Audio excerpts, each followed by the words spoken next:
Welcome students, this is part 4 of the Inchcape Rock by Robert Southey. Let's see the stanza number 11 which is on the page number 106.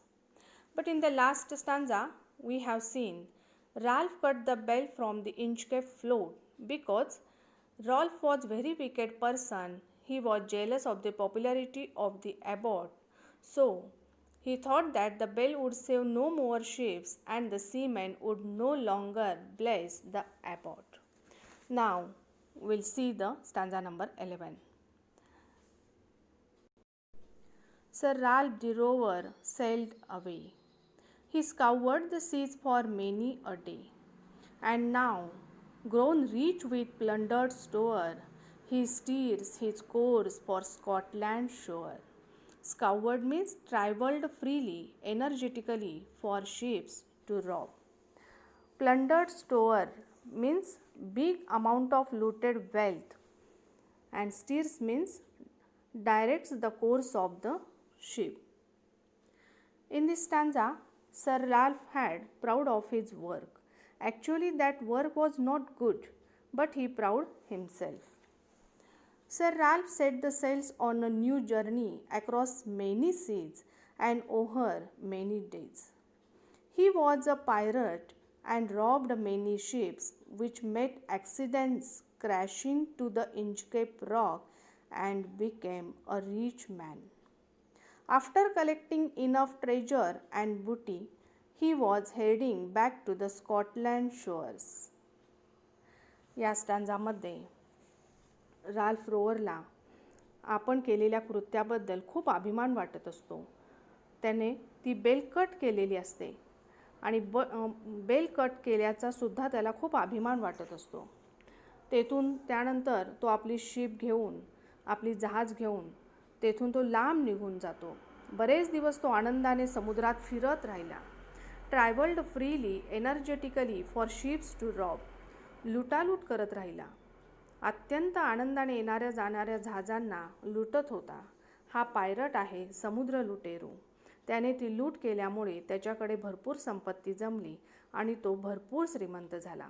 त्याला वाटले भरपूर संपत्ती झाली, चला आता परत आपण आपल्या देशाकडे जाऊ, म्हणून त्याने आपला मोर्चा स्कॉटलंडकडे वळवला. Now we'll see the 12th stanza. So thick a haze o'er spreads the sky, they cannot see the sun on high. The wind hath blown a gale all day. At evening it hath died away. Hath means has, Old English word, and gale means very strong wind. See the meaning of this stanza. The day when Sir Ralph was returning turned out to be dark. The thick fog-filled atmosphere spread far and wide, making the sun invisible. The strong winds that were blowing throughout the day ceased in the evening. Sir Ralph रोवरने आपला मोर्चा आपल्या शहराकडे देशाकडे वळवला आणि अचानक आकाशात अत्यंत दाट असे धुके पसरलं. आकाशातला सूर्यसुद्धा दिसत नाही इतके दाट धुके, आणि दिवसभर त्यांच्या बोटी हेलकावे खात होते. एक प्रकारे काहीतरी वाईट घडणार अशा प्रकारच्या सूचना त्यांना मिळत होती. परिस्थिती अशी निर्माण झाली होती की अंत जवळ येऊन ठेपला आहे की काय असे वाटत होते. दैवी शक्ती काहीतरी काम करते. प्रचंड मोठे वादळ दिवसभर घोंगावत होते. सायंकाळ होते आणि वादळ अचानक शांत होते. Now we'll move to the 13th stanza. On the deck the rover takes his stand.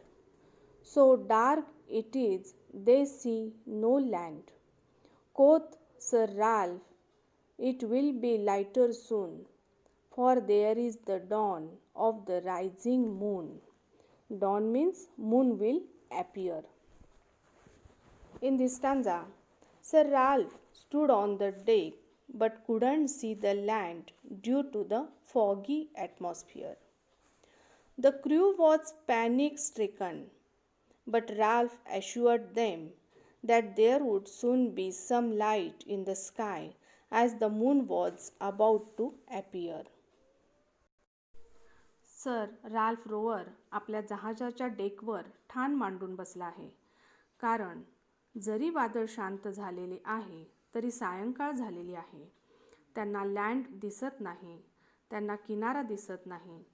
Sir Ralph quoth means it is an old English word. Quoth means said. तो आपल्या माणसांना म्हणतो, लवकरच प्रकाश दिसेल. इट विल बी लाईटर सून.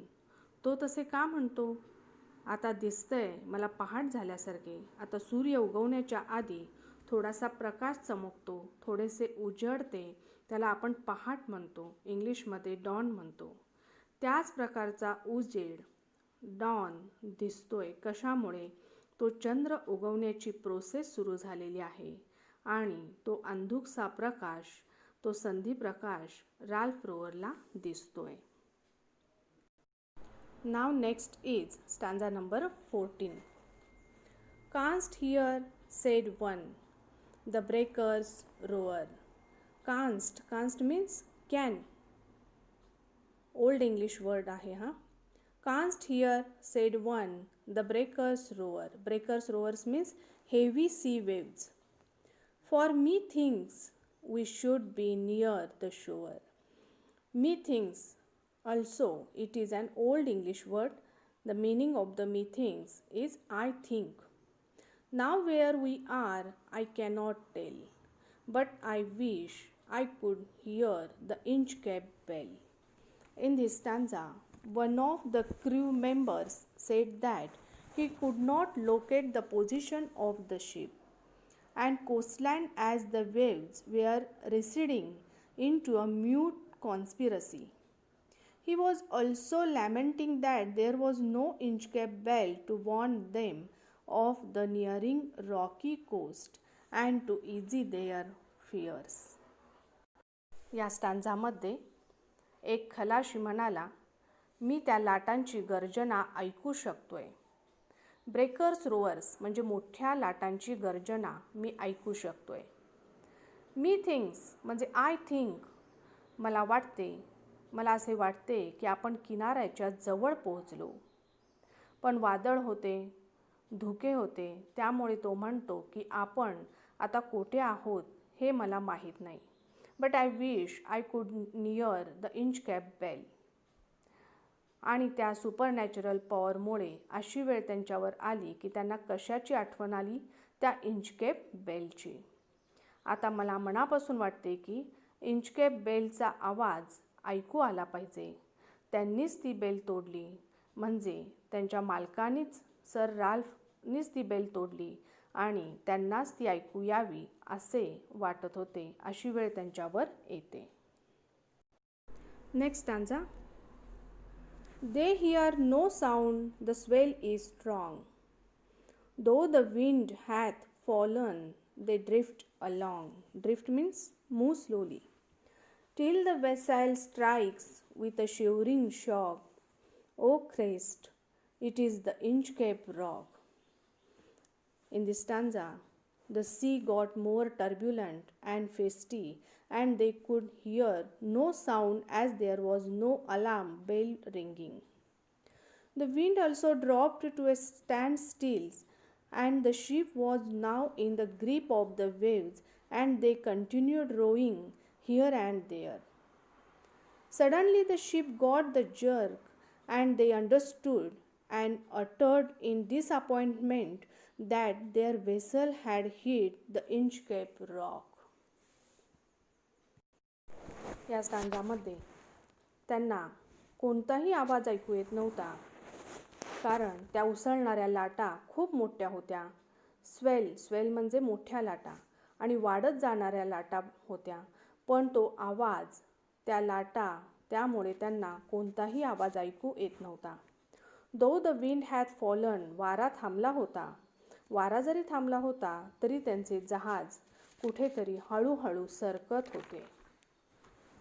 ते जहाज सरकत होते आणि अचानक ते व्हेसल म्हणजे ते जहाज कशावर तरी जाऊन आदळले आणि मोठा कंप झाला. ते जे जहाज होते ते आदळल्यावर त्यांच्या लक्षात आले की जहाज इंचकेप रॉकवर आदळले आहे. आता तो म्हणतोय, ओ ख्रिस्ट, अरे देवा, हा तर इंचकेप रॉक आहे. पण उशीर झाला होता. त्यांनीच खड्डा खोदला आणि तेच खड्ड्यात पडले होते. Evil digs a pit for others but falls into the same. Students, in this video we have seen the meaning of the first 5 stanzas. The last part of the poem we will see in the next video. Okay, thank you.